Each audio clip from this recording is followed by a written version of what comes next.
Hi, boys and girls. It's Wednesday story time at Spanish Fort Library. And here we are at Miss Mary's Cupcake's Corgi Cottage.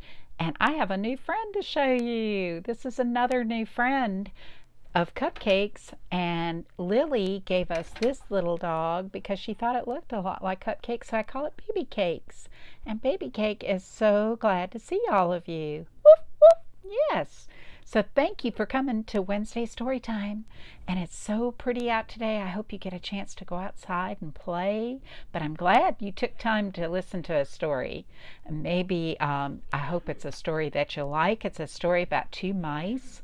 And so I wanted to show you the mama mouse and the two little mice that I have on my kitchen windowsill. This used to be my mother's, and now I have it on my windowsill.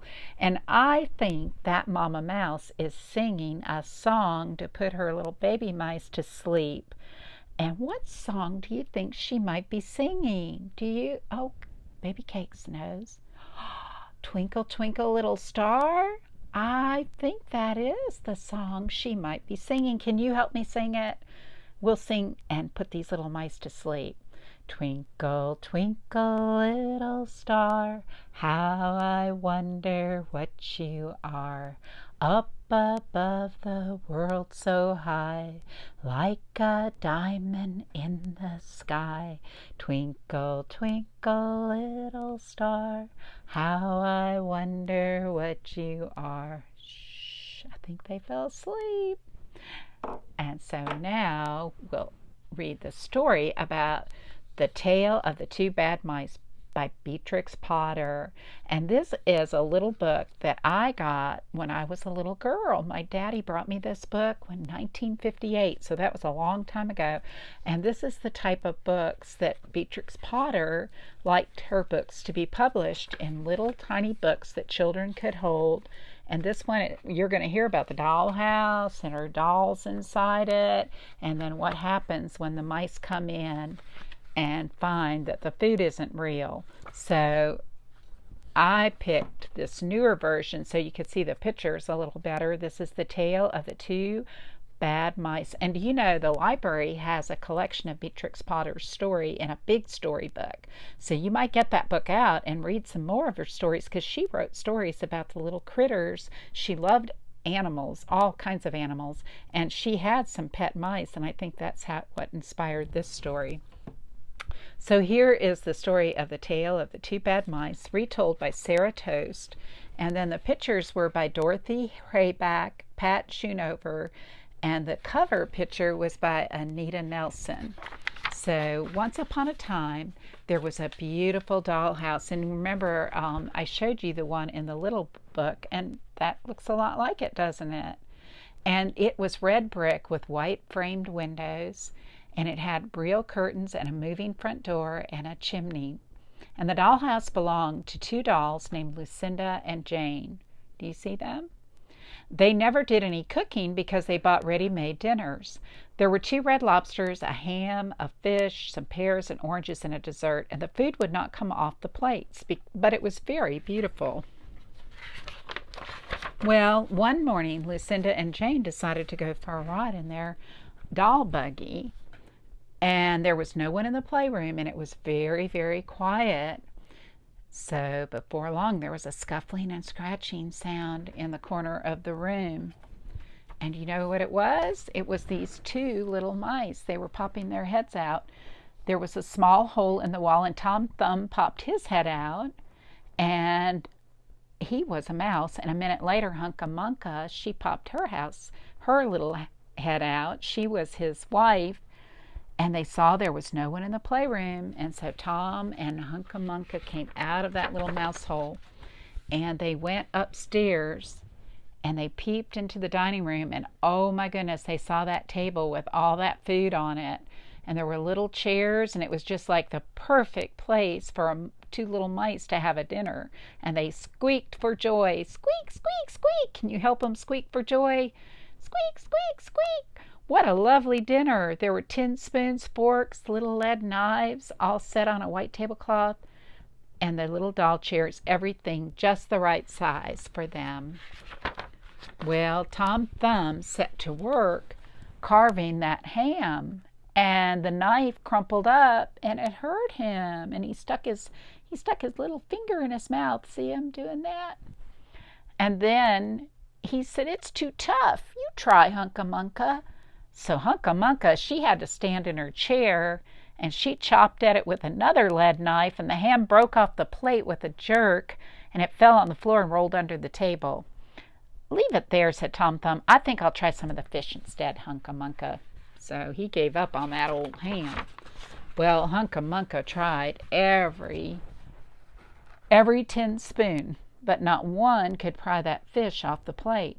And that's when Tom Thumb lost his temper. He put the ham in the middle of the floor and he hit it with the coal shovel. Bang, bang, smash, smash. The ham broke into pieces, for underneath the shiny paint it was nothing but plaster.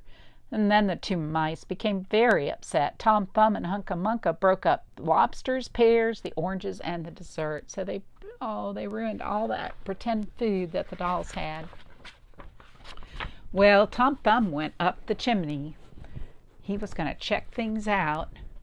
And while he was gone, do you know what Hunca Munca found? She found some tiny canisters on a shelf in the kitchen. And that's what this cover picture is. They were labeled rice, coffee, and sugar. But when she turned them upside down, only red, blue, and blue beads spilled out. Do you see those beads spilling out? So those mice set to work to do all the mischief they could think of. Tom Thumb threw Jane's clothes out the window, and Hunca Munca pulled half the feathers out of Lucinda's pillow. They were up to a lot of mischief.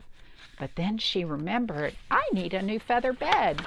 So, with the help of Tom, Hunca Munca carried the feather pillow down the stairs and across the rug. It was difficult to squeeze that pillow into the mouse hole, but she managed it.